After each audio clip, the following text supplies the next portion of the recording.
여러분, 페미니즘은 성경을 대적합니다. 하나님의 말씀을 대적합니다. 단정적으로 그렇게 얘기해도 됩니다. 여성들의 해방과 이 세상에서의 해방 말이죠. 영적인 구원, 저 천에서의 구원 말입니다. 이 땅에서건 땅을 넘어선 하늘에서건 해방과 구원은 지혜에 있는 것이죠. 페미니즘에 있는 게 아니에요. 페미니즘은 역사적으로 들어가면은 자유주의 페미니즘부터 지금 평행하는 이 젠더의 개념이 들어가 버린 레디컬 페미니즘까지 다양한 흐름들이 있습니다만은, 페미니즘은 기본적으로 성경에 오류가 있다는 것을 전제로 합니다. 이 성경은 가부장제로 기술이 되어 있다는 거예요. 편집자들이 남자들이었기 때문에 자기들에게 입맛에 맞는 형태로 편집을 하고 입맛에 맞지 않은 건 버렸다는 거예요. 자, 예수님이 페미니스트였다는 주장 많이 하죠. 페미니즘을 말하는 사람들이 통상 하는 얘기가 예수님은 페미니스트였다, 여성의 해방자이자 구원자였다, 육적인 해방, 영적인 구원을 다 이룬 분이었다. 말이 그럴싸한 것 같긴 한데, 그 얘기인즉 예수님만 뺀 나머지 성경 말씀들은 다 왜곡되어 있다는 걸 전제하는 거예요. 그래서 성경은 진리가 아니다라는 것을 기반으로 풀어지는 게 페미니즘입니다. 제가 조금 더 말씀드려 볼게요. 예수는 페미니스트였다는 책을 쓴 게 레오나르도 스위들러라는 사람인데요. 이 사람이 이렇게 얘기합니다. 가부장제 사회에서 이부 다처제를 예수님은 비판했다는 거예요. 남편만 주도하는 이혼을 비판했고, 예수님의 부활 이후에 증인들이 여성들이었고 여성 제자들이 많았다. 그러니까 진정한 페미니스트는 예수님이었다. 그렇죠.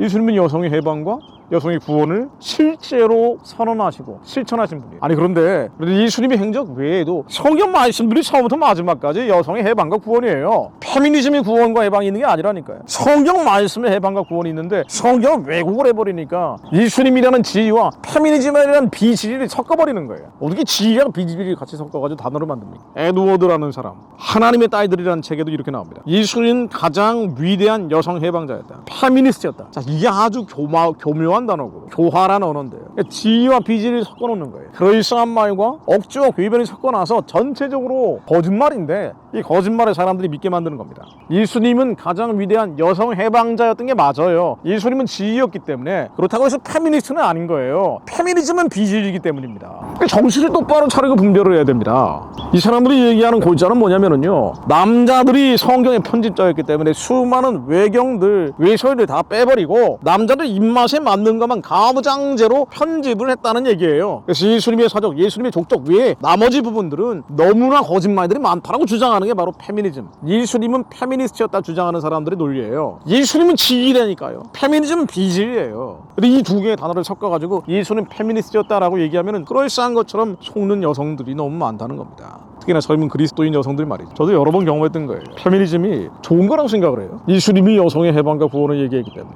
이거 어떻게 이럴 수가 있죠. 자, 그래서 성경에는 뭐라고 돼, 이 지혜는 뭐라고 돼 있는지 제가 정리를 해보겠습니다. 성경은요, 지지기 때문에 남녀 불평등을 조장하고 있지 않아요. 남자 중심의 왜곡된 질서를 강요하고 있지 않습니다. 진정한 남녀 평등은 성경에 나옵니다. 실제로 구한말에 왔던 선교사들이 성경을 통해서 이 지혜를 선포함으로써 얼마나 많은 여성 인권의 신장이 가져와졌어요. 여성 인권을 비약적으로 높인 건 지혜예요. 성경입니다. 근데 성경이 뭐 남자 중심의 왜곡된 질서를 강제하고 있다, 말도 안 되는 얘기를 하고 있는 거예요. 그래서 페미니스트가 필요하다. 예수님도 성경에 나와 있는 왜곡된 질서를 다 해체한 분이다, 이런 얘기들을 지 입맛대로 꽤 맞추고 있는 겁니다. 예수가 사회주의자였다고 주장하는 거하고 같은 맥락이에요. 말씀을 한번 보죠. 창세기 1장 27절 말씀 보면 성경 말씀이 다 처음부터 마지막까지 같은 맥락인데 이렇게 나옵니다. 하나님이 자기 형상 곧 하나님의 형상대로 사람을 창조하시되 남자와 여자를 창조하시고, 남자만 창조한 게 아닙니다. 하나님은 성부, 성자, 성령 자기의 형상대로, 그래서 인권이라는 게 나오는 거 아니에요. 사람의 인권은 왜 중시 여깁니까? 하나님과 같은 형상대로 창조됐기 때문에. 하나님과 같은 형상대로 남자뿐 아니라 여자도 창조하신 분입니다. 그래서 남자와 여자는 독일한 피조물로 인간의 조롱과 가치를 누리게 되는 겁니다. 28절 보죠. 하나님이 그들에게 복을 주시며 그들에게 이르시되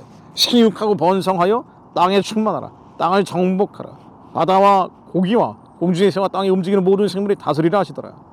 그들에게 복을 주셨습니다. 남자 여자에게 생육하고 번성하고 다스리고 정복하라 그랬어요. 남자는 물론 여자에게 같이 하신 겁니다. 성경이야말로 남녀 평등이에요. 다른 어떤 경전들도 그렇게 나와 있지 않단 말이에요. 그런데 성경에 하나님의 지위를 정확하게 이해하지 못한 사람들, 아무리 유명한 신학자, 아무리 유명한 목사라고 해도, 역사에서 이름난 사람들이라 해도 이 성경의 지위가 아직 드러나지 않은 상태, 과거의 봉건 시대에 유명한 사람들이 했던 얘기들을 일부 인용을 해가지고 성경이 마치 남녀 불평등을 조장하는 폐기돼야 할 문서인 것처럼 왜곡하는 이들이 요즘 행행하는 페미니즘입니다. 문서입니다. 그럼 성경이 이 남녀 불평등을 조장하는 문서라는 거예요. 성경이 남자가 여자를 지배하는 비합리적 제도를 정당화하고 있다고 왜곡을 하고 있는 거예요. 역사상 유명한 기독교인 중에 일부의 발언을 가지고 말이죠. 예를 들면 아우구스티누스가 이런 얘기를 했죠. 남자는 주인이고 여자는 노예다. 이것이 신이 그렇게 원했던 것이다. 아니요, 성경에는 그렇게 안 나옵니다. 남자는 주인이고 여자는 노예라고 나오지 않아요. 남자와 여자는 동일하게 하나님의 형상대로 창조됐고 다스리고 정복하고 생육하고 번성하는 공동 주체로 되어 있습니다. 예수님 시대의 랍비들도 이렇게 얘기했다 그래요. 여자에게 율법을 가르치느니 차라리 돼지에게 던져라. 완전 여성 차별하는 얘기죠. 그런데 이거는 성경에 나오는 하나님의 뜻이 아니에요. 지지가 아닙니다. 우리가 성경이 남녀 불평등을 조장한다, 남자 중심의 비합리적 제도를 정당화하고 있다라고 하면서 들은 말씀이 고린도전서 11장 말씀입니다. 고린도전서 11장 보면은요, 이런 말씀들이 나옵니다. 그러나 나는 너희가 알기를 원하노니 각 남자의 머리는 그리스도요 여자의 머리는 남자요 그리스도의 머리는 하나님이시라. 이거 봐라. 이거 완전 남녀 불평등 조장하고 있지 않느냐. 남자가 여자를 지배하고 다스리고 정복하라고 얘기하고 있다. 그러니 이 성경이야말로 부시대적인 문서다. 예수님은 페미니스트였고 여성 해방자였을지 모르지만 나머지 성경 말씀들은 하나같이 남자 편집자들이 자기들이 입맛에 맞는 것만 짜집게 해서 편집을 해놨다. 그러므로 성경은 오류투성이다, 그 얘기하고 싶은 거 아니에요. 예수님은 페미니스트였다 얘기하는 사람들 말입니다. 그 얘기 하더라고요, 노골적으로. 자, 남자의 머리는 그리스도고 여자의 머리는 남자고 그리스도의 머리는 하나님이시라. 이게 무슨 얘기입니까? 헤라어 원역을 한번 들어가 보세요. 이 머리라는 표현은요, 원천이라는 뜻입니다. 원천. 이 원천은 구임하는 게 아니에요. 질서를 얘기하는 거예요. 질서. 한 가정에서 남자가 가장으로서의 질서를 유지해야 된다. 아니면 무질서하게 되니까 책임지라는 거예요, 남자들에게.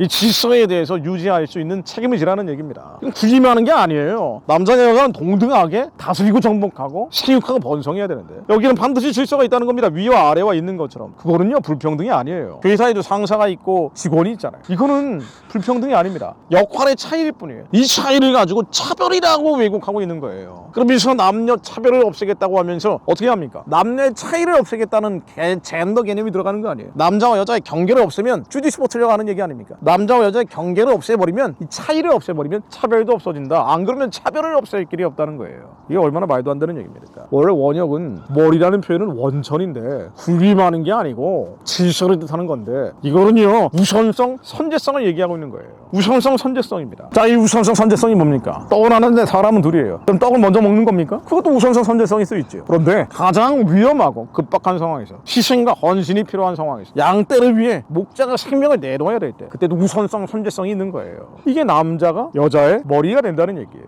그 얘기 아닙니까? 그래서 예수님이 이유를 위해 대신 십자가를 지고 가신 거 아니에요. 남편들아, 아내를 위해 대신 십자가를 질 각오가 돼 있느냐.